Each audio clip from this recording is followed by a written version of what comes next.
ಕನ್ನಡ ಸಾಹಿತ್ಯ ಚರಿತ್ರೆಯ ಪುಟಗಳನ್ನು ತೆರೆದರೆ ನಮಗೆ ಥಟ್ಟನೆ ಗೋಚರವಾಗುವುದು ಕವಿರಾಜ ಮಾರ್ಗ ಎಂಬ ಶ್ರೇಷ್ಠ ಮಾರ್ಗದರ್ಶಿ ಗ್ರಂಥ.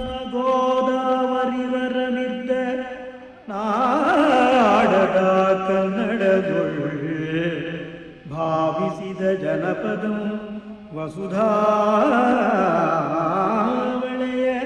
ವಿಲೀನ ವಿಷದ ವಿಷಯ ವಿಶೇಷಂ.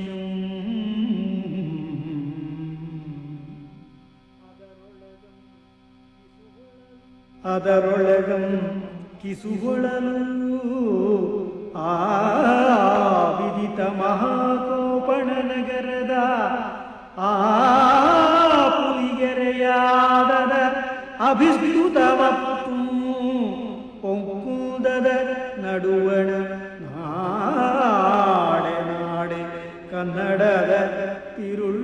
ಭೂಮಂಡಲದಲ್ಲಿ ಪ್ರಸಿದ್ಧವಾದ ನಾಡು ಕರ್ನಾಟಕ. ಅದು ಕಾವೇರಿಯಿಂದ ಗೋದಾವರಿಯವರೆಗೂ ಹಬ್ಬಿದೆ. ಅದರಲ್ಲಿ ಒಕ್ಕುಂದ, ಪಟ್ಟದಕಲ್ಲು, ಕೊಪ್ಪಳ ಹಾಗೂ ಪುಲಿಗೆರೆಗಳ ನಡುವಿನದೇ ಈ ತಿರುಳ್ಗನ್ನಡ ನಾಡು ಎಂದು ಈ ಪದ್ಯದ ಒಟ್ಟು ಅಭಿಪ್ರಾಯ. ಈ ನಾಲ್ಕೂ ಊರುಗಳು ಪುಲಿಗೆರೆ 300 ಹಾಗೂ ಬೆಳ್ವೊಲ 300ಗಳಲ್ಲಿ ಬರುವವೆಂದು ವಿದ್ವಾಂಸರ ಮತ. ಕನ್ನಡದ ಆದಿಕವಿ ಪಂಪನೂ ಕೂಡ ತನ್ನ ಕಾವ್ಯವನ್ನು ಈ ತಿರುಳ್ಗನ್ನಡದಲ್ಲೇ ಬರೆದುದಾಗಿ ಹೇಳಿಕೊಂಡಿದ್ದಾನೆ. ಅದೆಂತಹ ಕನ್ನಡ! ಸಾಜದ ಪುಲಿಗೆರೆಯ ತಿರುಳ್ಗನ್ನಡದೊಳ್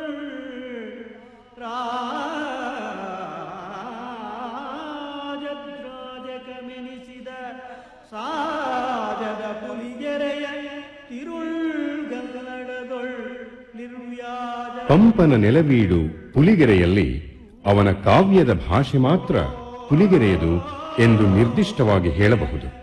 ಕವಿರಾಜ ಮಾರ್ಗ ಹಾಗೂ ಪಂಪ ಭಾರತಗಳಲ್ಲಿನ ಉಲ್ಲೇಖಗಳು ಪುಲಿಗೆರೆ ಕನ್ನಡ ಸಾಹಿತ್ಯ ಲೋಕದಲ್ಲಿ ಕಾಣಿಸಿರುವುದು ಕ್ರಿಸ್ತಶಕ 9 ಹಾಗೂ 10ನೇ ಶತಮಾನದಿಂದ ಎಂದು ಸ್ಪಷ್ಟವಾಗಿ ಹೇಳಬಹುದು. ಸೋಮೇಶ್ವರ ದೇವಾಲಯಕ್ಕೆ ಸಂಬಂಧಪಟ್ಟ ಶಾಸನಗಳಲ್ಲಿ ಕ್ರಿಸ್ತಶಕ 1102ರಲ್ಲಿ ಹುಟ್ಟಿದ 6ನೆಯ ವಿಕ್ರಮಾದಿತ್ಯನ ಕಾಲದ ಶಾಸನ ಅತಿ ಪ್ರಾಚೀನವಾದದ್ದು.